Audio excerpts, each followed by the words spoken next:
Chapter 18.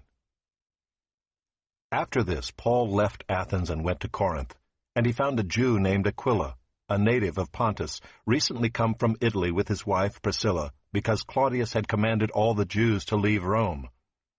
And he went to see them, and because he was of the same trade, he stayed with them and worked, for they were tent-makers by trade.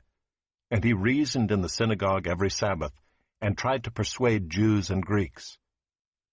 When Silas and Timothy arrived from Macedonia, Paul was occupied with the word, testifying to the Jews that the Christ was Jesus. And when they opposed and reviled him, he shook out his garments and said to them, "Your blood be on your own heads. I am innocent. From now on I will go to the Gentiles." And he left there and went to the house of a man named Titius Justus, a worshipper of God. His house was next door to the synagogue. Crispus, the ruler of the synagogue, believed in the Lord, together with his entire household. And many of the Corinthians, hearing Paul, believed and were baptized. And the Lord said to Paul one night in a vision, "Do not be afraid, but go on speaking, and do not be silent. For I am with you, and no one will attack you to harm you. For I have many in this city who are my people." And he stayed a year and 6 months, teaching the word of God among them. But when Gallio was proconsul of Achaia, the Jews made a united attack on Paul and brought him before the tribunal, saying, "This man is persuading people to worship God contrary to the law." But when Paul was about to open his mouth, Gallio said to the Jews, "If it were a matter of wrongdoing or vicious crime, O Jews, I would have reason to accept your complaint. But since it is a matter of questions about words and names and your own law, see to it yourselves. I refuse to be a judge of these things." And he drove them from the tribunal.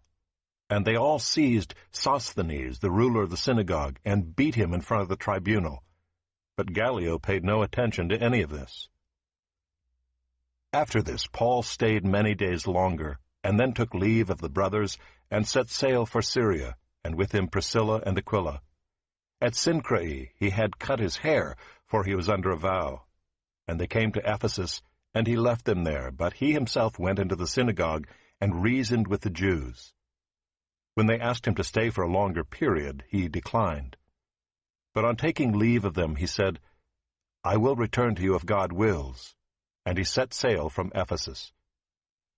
When he had landed at Caesarea, he went up and greeted the church, and then went down to Antioch.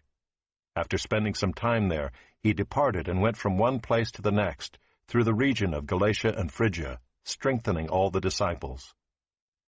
Now a Jew named Apollos, a native of Alexandria, came to Ephesus. He was an eloquent man, competent in the Scriptures. He had been instructed in the way of the Lord, and being fervent in spirit, he spoke and taught accurately the things concerning Jesus, though he knew only the baptism of John. He began to speak boldly in the synagogue, but when Priscilla and Aquila heard him, they took him aside and explained to him the way of God more accurately. And when he wished to cross to Achaia, the brothers encouraged him and wrote to the disciples to welcome him. When he arrived, he greatly helped those who through grace had believed, for he powerfully refuted the Jews in public, showing by the Scriptures that the Christ was Jesus.